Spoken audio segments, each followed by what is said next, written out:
So when you start the process of selling a sewing machine, the first thing you guys want to do, what do you think the first thing is that you're gonna do? Whether they're a repair customer, supply customer, or they actually are like, I'm here to buy a sewing machine, basically. You go out and greet them. So you're gonna greet them. So the greeting, that's perfect. So greeting. And how do you want to do that? Introduce yourself. Introduction, intro, and how do you do that? A handshake, and my name is. Handshake with My name is, what is yours? handshake, first name basis, and then you got to use their first name throughout the whole process. Sweet. And then what's the next thing that Ask you need to do? them what they came in looking for. Or how Well, you can help them, kind of. Yeah, so like you want to ask them Open-ended questions to find out interests. open-ended questions is like the number one thing. Open-ended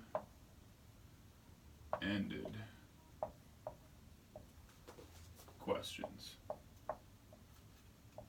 You already know some of this stuff too, which is good. Questions. So open-ended questions, and what's an open-ended question? What is it not? How are you? Isn't how you generally. And what's that? What's how are you? That's more of a greeting. It's a yes or no. It's a yes or no. Single answer. Single answer, and what's that? Not open-ended, but Closed. Closed-ended, yeah. So not yes or no questions in the beginning. When you get towards the end of the process, you start going into yes or no when you're closing. Yeah, you have to start getting them to say yes to things until they say yes to like the money, but not yes or no in the beginning for sure. It'll shut everything down really fast. If you're like, do you like canister vacuums? And what if they're like, no? Well, you just close that whole thing off, right? So you want to stay away from any close-ended question because it'll lock you out of stuff, and it'll also provide the customer with the opportunity to go ahead and start controlling the whole process, right?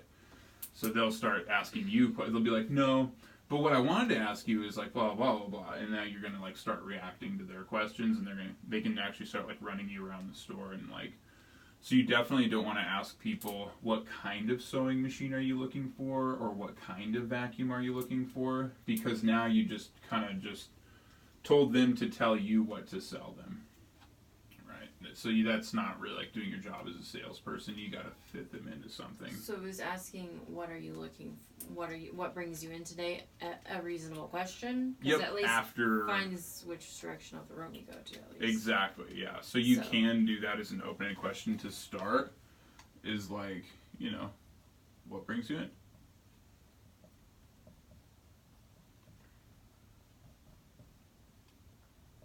What brings you in today? I don't like how can I help you, because that's just like a very dry, like, how can I help you? Like almost like they're in a drive-thru or something. And we're selling like the best sewing machines and vacuums on the face of the planet. So we want to be like, what brings you in today? So put a little G right there. What brings you in? Or what else? What's like a good opener?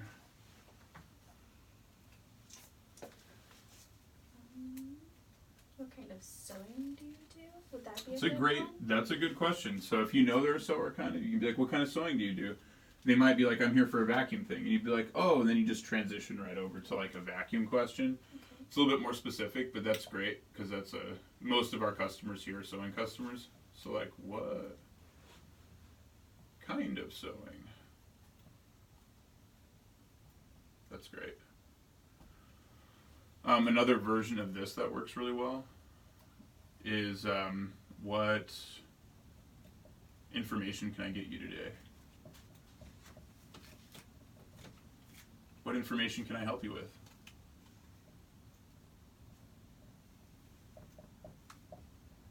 Help you with. That's another good one. What kind of information can I help you with? Like, I'm here to serve you and get your information, maybe. What else is good, like open-ended question? What kind of machine did you have before? Maybe? Would that? That's a great opening question for sewers. Would it work for vacuums too? Because I mean, Sure. like, What kind of, because this applies to both, I'll just say what kind of machine. yeah. And you can put it in the past or present tense. / present. So just to back up real quick, like sometimes the customers that are more difficult to get in, you're starting to get into the information seeking part here, so you're starting to gather information here with open-ended questions, and that's what you want to like start out with right away, no matter what customer you're working with. So there's going to be some customers that are a little bit harder to start that process with, and they're going to have questions for you like, do you have a model in stock? Do you have blank in stock? And actually, this applies to any kind of merchandise. They're just like, do you have leather needles in stock? Do you have bobbins for this machine in stock? Do you have Handy Quilter Omara on your showroom floor with a Pro Stitcher, which is like $20,000 thing? Do you have a Bernina 880 in the store? Do you have whatever it is in stock? How are you going to respond to that? Well, leather needles you can always lead in with, oh, what kind of project are you working on? Oh, cool, what kind of machine do you use? Kind of those. Exactly, yeah. So, like, you want to go right back into this, because if you just go and look and you're just like, no, we don't have it, or yeah, we have it, and they're like, cool, and they just buy it, nothing else happened with that whole transaction, right? Because we didn't get to know the customer or find anything out.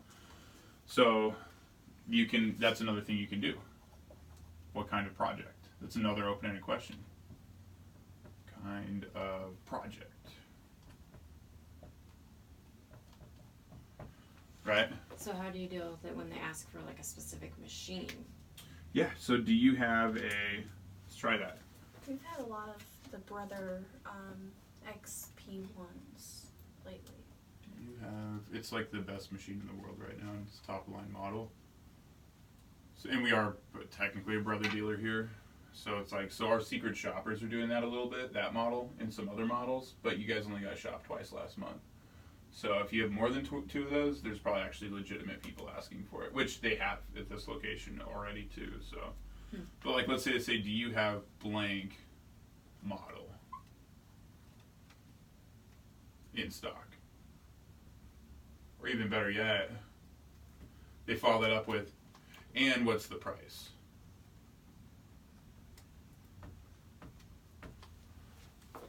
So let's say they call and they're just like, do you have a Janome 15,000 in stock? And if so, what's the price?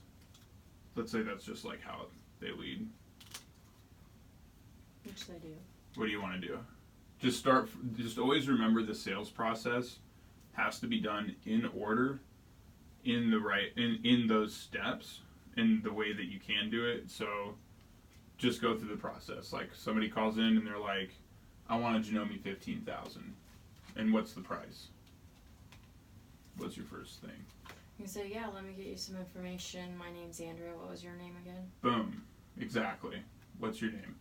Like right away. Whether it's on the phone or even in person. Because sometimes people walk in and do that too. It's the same. Whether they're on the phone or whether you're in person. The process is like it's the same. So you can't shake their hand over the phone. But you say like, all right, cool. What's your first name? I'm Chris. Nice to meet you. You know, whatever your name is. And they'll give you their name and they'll be like, and then you want to go into the next question, right? Because they responded to your question, gave you your name. And you want to pretty much hit your next open-ended question like right away to start controlling the process and gathering information, right? Because if you just tell them, we don't have it in stock and it's a $12,000 machine, they're going to be like, thank you, goodbye. And you're not going to sell them a sewing machine.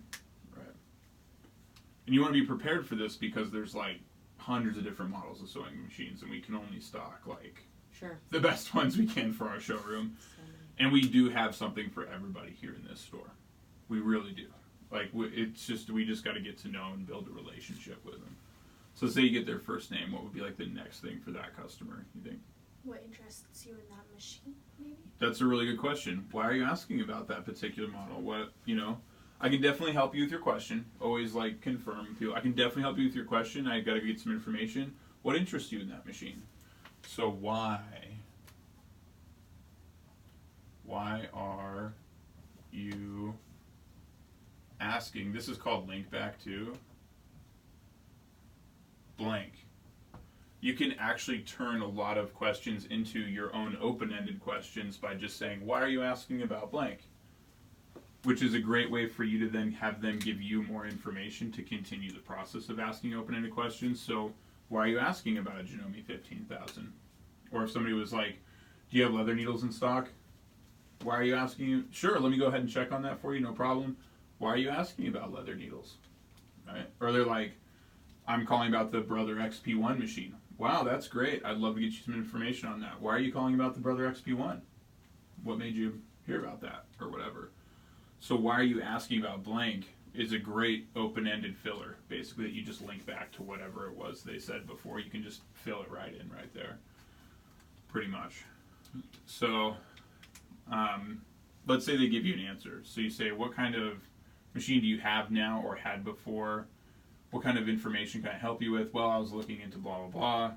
What kind of sewing do you do is really good. I'll tell you guys the number one sewing question you want to ask, and vacuum question. That's an open-ended qualifying question that you should ask usually first. You can throw it in here too, but I try to ask it earlier in the process, is how often. This is a really important one. How often do you blank? Vacuum or sew? So vacuum I kind of understand because that really, so how does that help you in terms of deciding what to do next kind of thing? Why is that something you always lead with? This is like the most important question because it's going to help you determine what machine you're going to show them. Okay. Basically. And with vacuum cleaners, you're pretty much safe to show the top of the line machine all the time. Because you can always, that's kind of just work your way down to the features that they want. Yeah, best, and you're really only in like the top of the line vacuum carries $1,600, so there's not a huge range there, right? I mean, you're going from $1,500 to like maybe $1,000 to maybe $500 to like $100, $200 in a vacuum cleaner in those kind of price points. With sewing machinery, you're going to have like a $20,000 price point or even a $30,000 price point for some of our robotic quilting machines, all the way down to a $100 price point. So now you've got this like huge spread and a lot of different reasons why they buy the machinery. But how often do you sew is really good because it determines how much they care about stuff.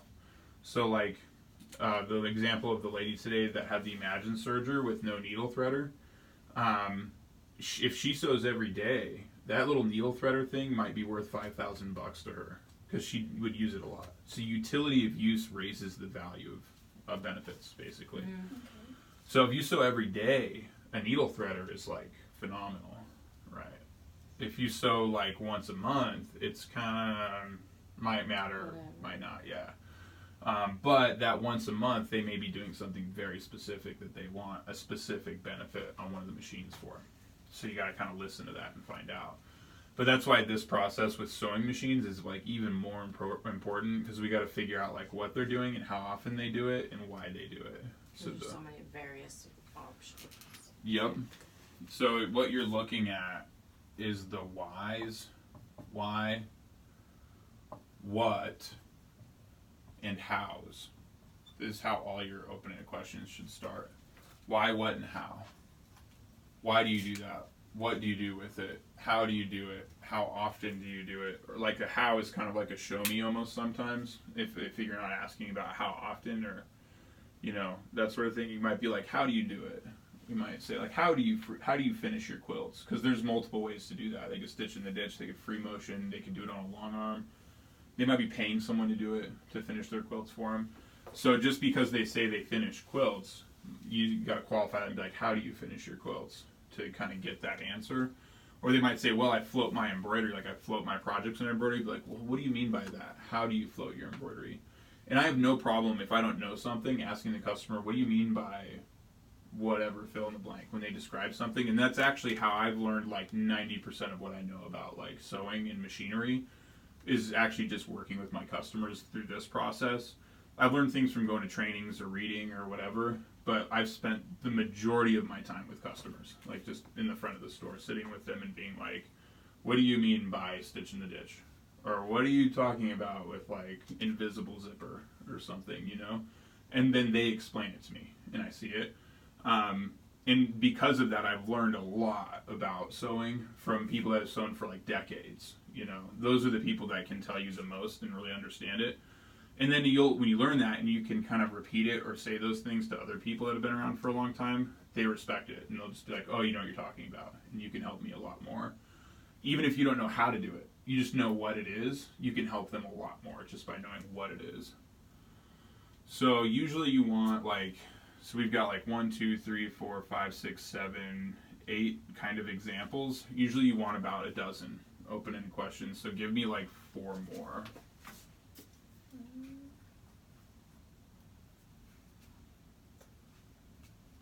What features do you like on your current machine? What do you like about your current machine? That's a really good question. What do you like about? Because then you can tell what they care about your current machine. Could you follow that up with what do you not like about it? That's actually a really good question. What do you dislike? Because then you know what not to go towards, or what has something that is like better than that, or that does a better job, do it, or dislike. Right?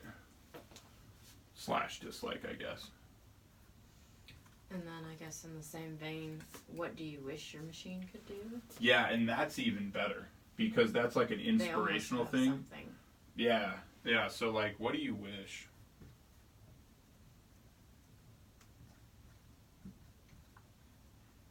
What do you wish your... It's a little bit harder to do with vacuums.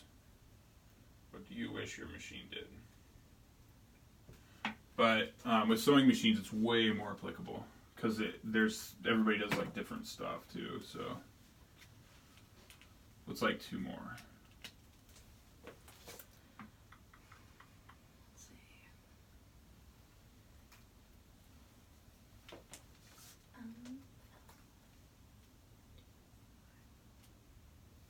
Think of like why, what, and how.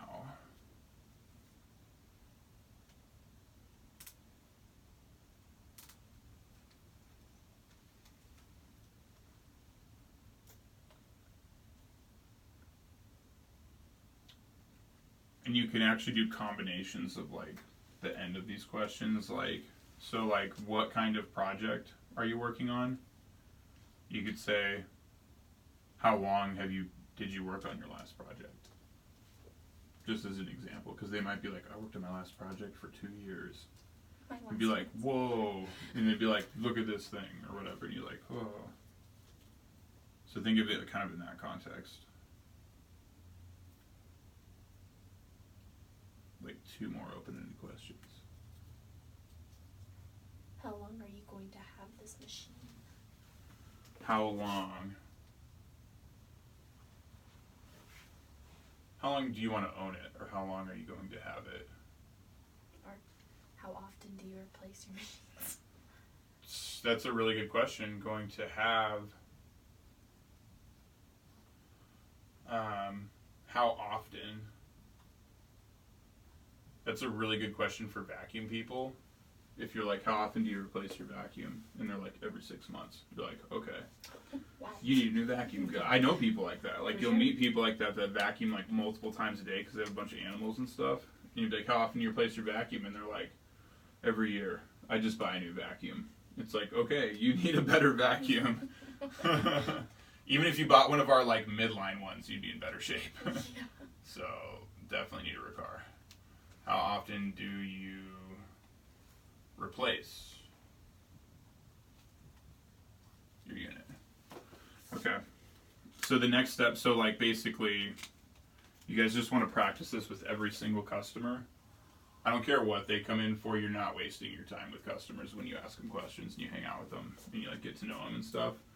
you're never wasting time with a customer because you're finding out how you're going to sell them something. We have a lot of stuff to sell in here, like furniture, chairs, software, embroidery machines, sewing machines, vacuums, little shoulder vacs, hand vacs, stain removers. There's so many options on what you can sell that basically the only reason you're not going to sell somebody sometimes is they just don't have any money and they're just like not going to buy something for some reason, like they're angry at us or something's going on. So any customer that comes in, you need to like get into open-ended questions with them and direct those questions towards their sewing or towards their vacuuming. Like, what kind of carpet do you have? What kind of flooring do you have? What kind of pets do you have? How many pets do you have? Why do you have those pets? Like, it sounds crazy, but like you want to just keep going through this process, and people like it. Like, customers love this because they like to talk about themselves and tell you about themselves, and you're taking interest in them, and it creates a positive relationship, and they'll like you for it. They'll really appreciate it. So just try it someday. Like, I mean, every day. You should do it every day with all the customers.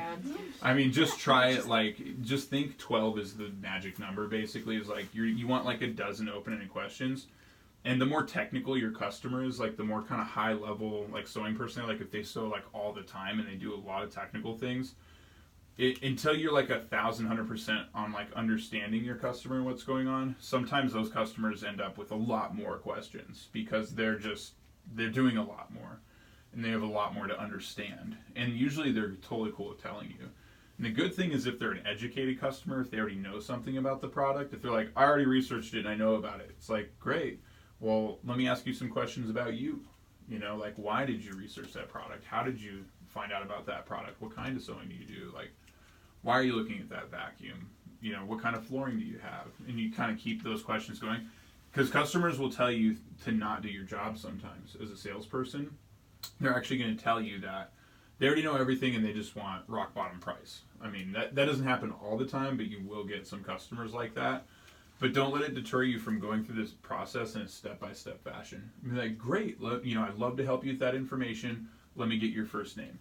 Just think about the sales process like you creating something and doing your job, and when somebody blocks you or gets in the way, you have to like say, cool, thank you, and then sidestep, and then just keep going forward with the process. And always make sure, the customer's your friend, and you have to say, I appreciate your question, or I understand your question. I would have the same question. Before I address that, or I can get that information for you real quick, next open-ended question, basically.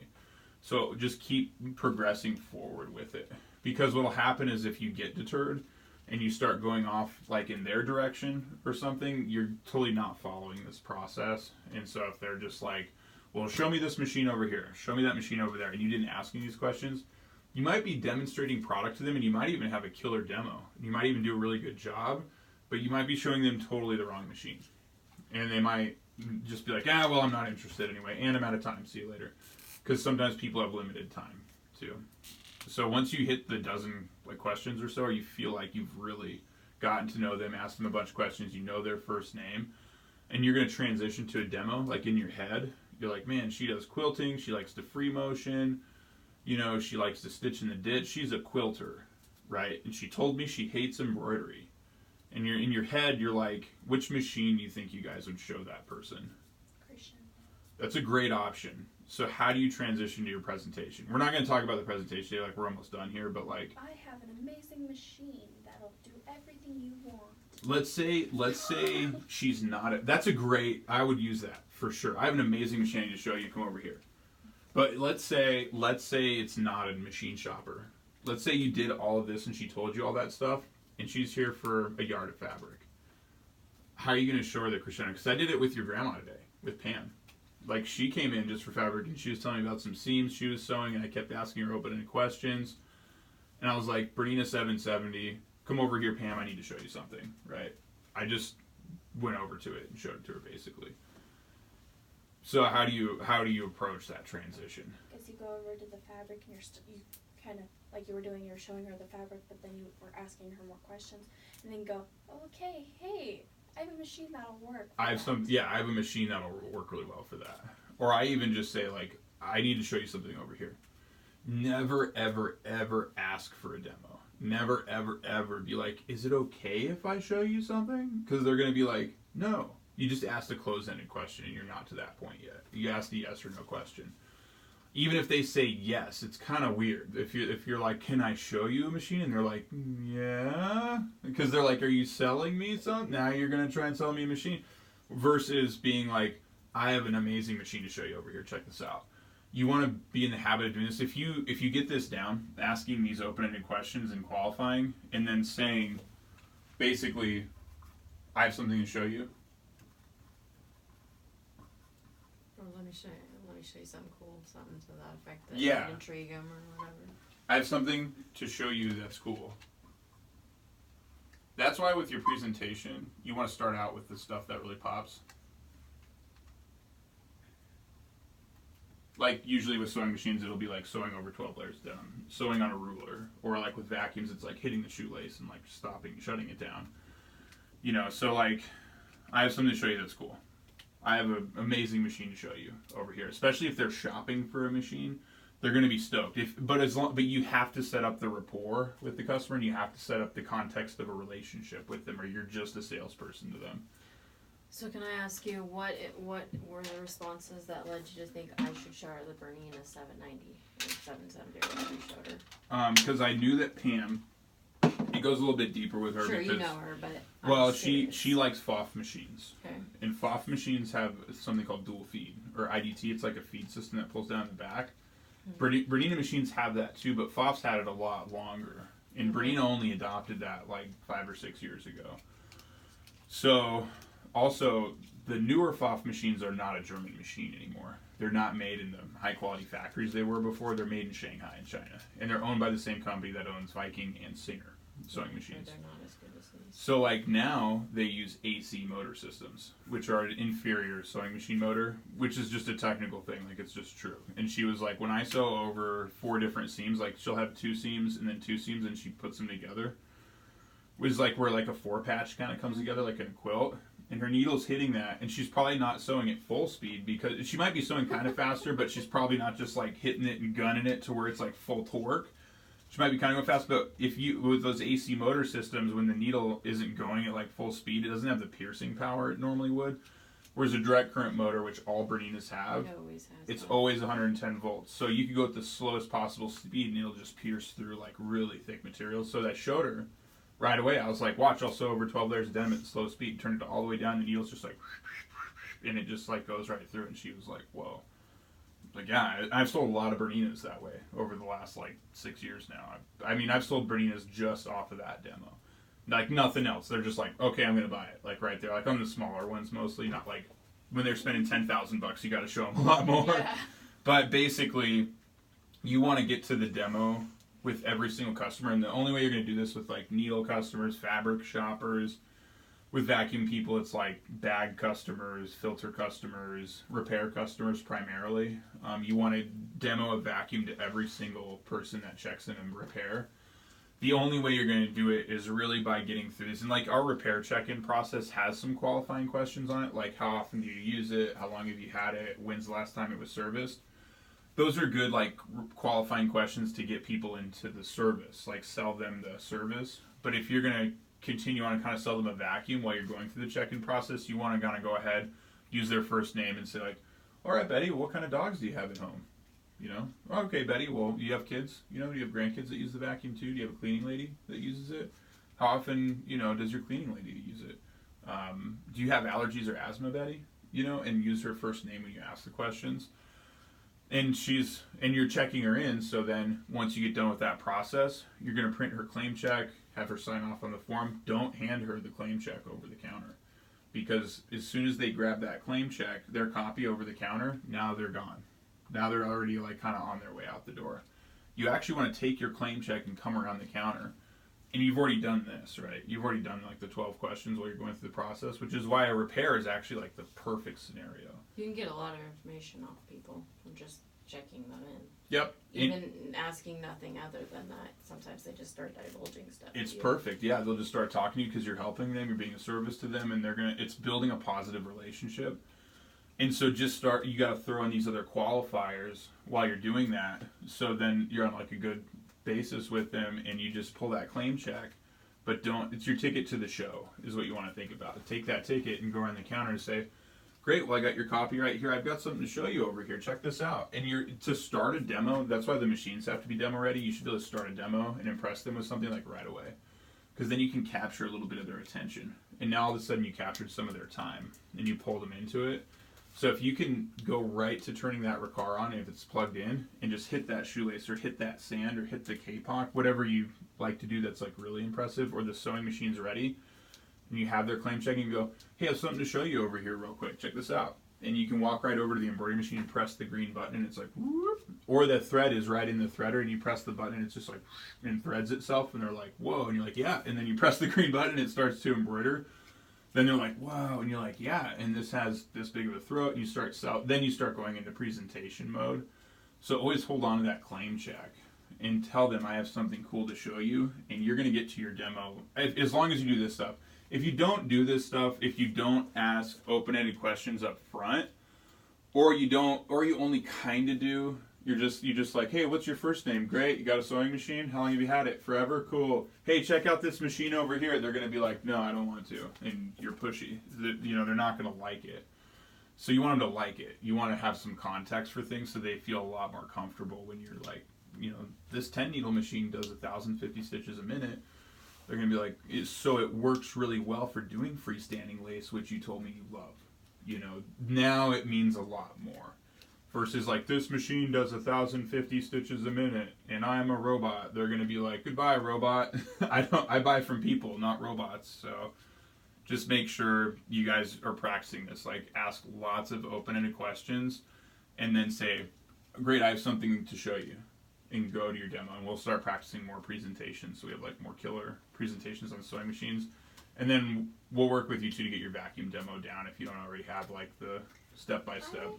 I have it down. I just forget that it's neoprene.